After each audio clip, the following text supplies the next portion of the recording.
Structure of atom. Discovery of cathode rays. This chapter describes how cathode rays were discovered. To begin with, electron was first discovered by J.J. Thomson.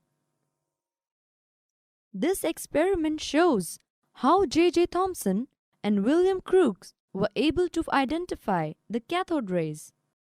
Remember, cations are positively charged species, that is plus, and anions negatively charged species, that is minus.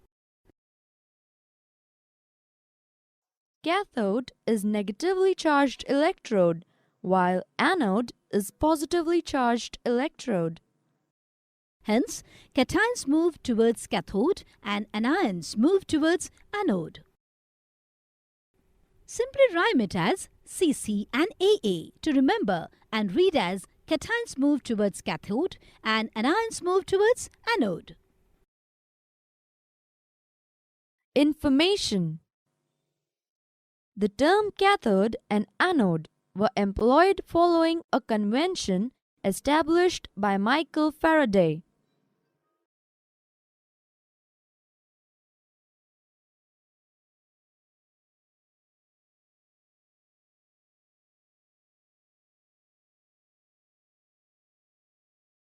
This fundamental discovery was achieved using an apparatus called the discharge tube. What is a discharge tube? Now, the discharge tube is filled with air or any other gas as normal temperature and pressure. The metal plate A is connected to the negative terminal of the power source. Hence, A becomes the cathode. The metal plate B is connected to the positive terminal of the power source. Hence, B becomes the anode. A very high voltage of 2000 volts is applied between A and B. Nothing remarkable happens. However, when the air is sucked out through the short tube, the pressure is lowered. It is then that the entire tube glows with a magenta red fluorescence. When the pressure is further lowered, the discharge vanishes and the entire tube becomes dark.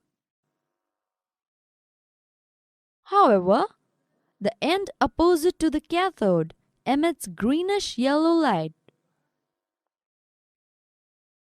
This is fluorescence of the glass tube. This greenish-yellow light is the characteristic of the material of the glass tube. On the other hand, if B is made the cathode, the greenish-yellow light is seen in the region F. What does this mean? This means that the cathode emits rays which travel in straight line.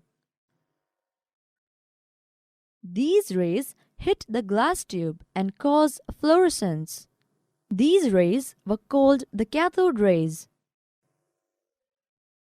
This discovery paved the way for another two amazing discoveries: deflection of cathode rays under the influence of electric field. Deriving the charge to mass ration, E by m, for particles constituting the cathode rays. To establish these discoveries, J.J. Thomson devised a special discharge tube. In this arrangement, the metal disc A and D has a narrow opening at the center. This enables the rays to pass through the openings and strike at the other end labeled E. A is connected to the positive terminal of the power source. Hence, A is the anode. C is connected to the negative terminal of the power source. Hence, C is a cathode. The two metal plates P1 and P2 are arranged perpendicular to the path of the cathode rays. Strong magnetic field can be applied to these metal plates. An interesting observation was that when the tube was operated at high vacuum, the radiation spot was seen at the region E. When high magnetic field was applied, then the spot moved upwards and downwards depending upon the polarity of the metal plate P1. P1 was made positive. The spot moved to region E1. P2 was made positive. The spot moved to region E2. What do we infer from this? This means that the cathode rays are made up of negatively charged particles. These particles are influenced by the electric and magnetic field. Let us now understand as to what subsequent observations were made following the deflection of cathode rays under the influence of magnetic field. Sir J.J. Thomson was successful in determining the charge E to mass m ratio for the particles constituting the cathode rays. What was remarkable for this equation? Well, this value remained constant no matter if the material of the electrode was changed or the discharge tube was filled with any other gas. The following discovery was made by Michael Faraday when he made extensive research on the electrolysis of electrolytic solution. What was observed during electrolysis? It was concluded that in the solution of cations move towards the cathode and the anions towards the anode under the influence of electric current. When all the experiments were taken into account, it was concluded that the mass of the particles constituting the cathode rays was about 2000 times smaller than that of hydrogen atom. R. A. Millikan too performed interesting experiments on charging of oil droplets. It was concluded that the charge to mass ratio was the same for particles ejected from the metal either by heating or irradiation with UV light. The term electron was coined by J.J. Thomson. Now it was clear that the electrons are part of the atom and could be detached from the atom under well-defined condition. As such, the atom is electrically neutral. That means there needs to be an equivalent positive charge in the atom that will nullify the charge of the atom. Discharge tube led to the following discoveries. 1. Presence of cathode rays. 2. Deflection of cathode rays under the influence of magnetic field. 3. Determining the charge to mass ratio of the particles constituting the cathode rays. And 4. Ionized atoms. Discovery of canal rays. Now, in order to prove the presence of positive charge, a German scientist, E. Goldenstein, 1886, devised a new discharge tube. This tube had two chambers.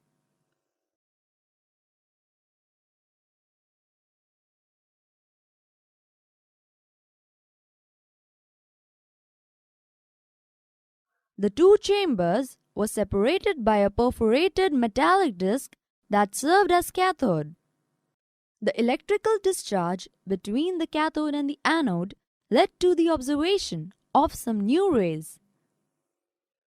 These rays traveled through the canal or the hole and struck on the end of the other chamber, E. Fluorescence was produced when these rays struck the other end of the chamber. These rays were hence called as the canal rays or positive rays. After the success achieved by J.J. Thomson in deflecting the cathode rays under the influence of magnetic field, W. Wien too succeeded in determining the change to mass ratio for the particles constituting the positive rays using J.J. Thomson's technique. W. Wien was also successful in deflecting the canal rays under the influence of strong electric field approximately 2000 volts. All that was done was, instead of using a perforated cathode, Wien made only a small hole in the cathode. A small spot was seen on the other end of the chamber E. He introduced two plates, P1 and P2, perpendicular to the direction of the canal rays. When strong electric field was applied, the deflection was seen towards the negative electrode. That means that, since the particles of the rays are positively charged, hence they deflected towards the negative electrode. Hence, the canal rays or the positive rays were discovered. J.J. Thomson and his colleagues made extensive research and found that the canal rays could be imaged on photographic plate. This method developed over the years to what we better known as mass spectrometry. You might want to know the applications of mass spectrometry. Well, it used to 1. Analyze the composition of materials. 2. Determination of very small quantities of impurities in the material. Radioactivity. Let's move on to the another amazing discovery led by the discharge tube. The X-rays.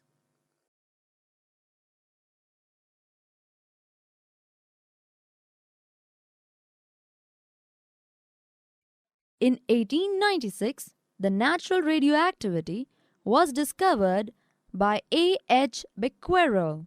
He found that the uranium element can expose a photographic dry plate. Even if it is separated from the uranium or covered with a sheet of black paper. Nowadays, this ray is called a radiation or radioactivity. And a substance emitting the radiation is called a radioactive material. X-rays were discovered by W.C. Röntgen. Hence, these rays are sometimes also referred to as Röntgen rays. When we talk of radioactivity, it would be interesting to study the discovery of two most important elements.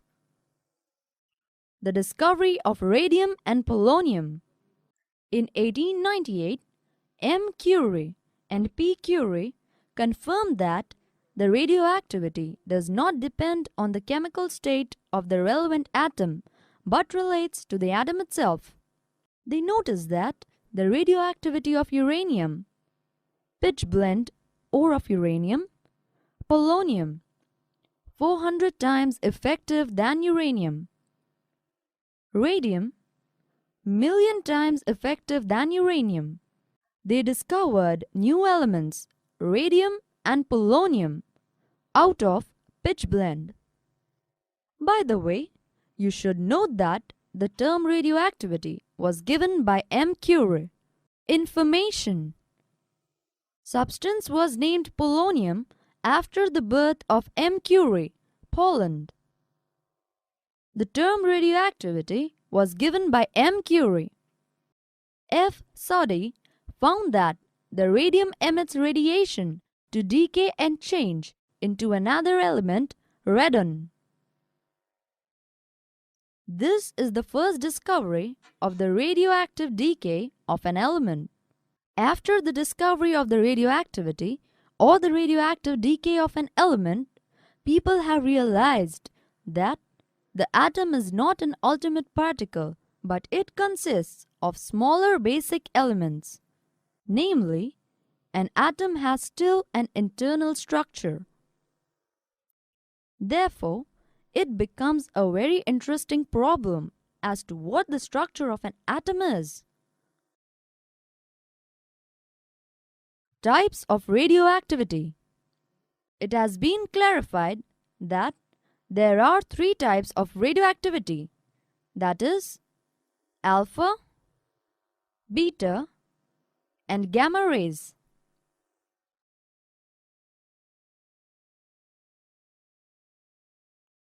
By testing how the radioactive rays curve in an electric field or a magnetic field, their charges were investigated. It was seen that the charge of alpha rays are positively charged. It was also clarified that beta rays are nothing other than electrons. It was made clear that gamma rays have no charge and they are very similar to X-rays. That's all in this topic, students. Keep learning. Learning is fun.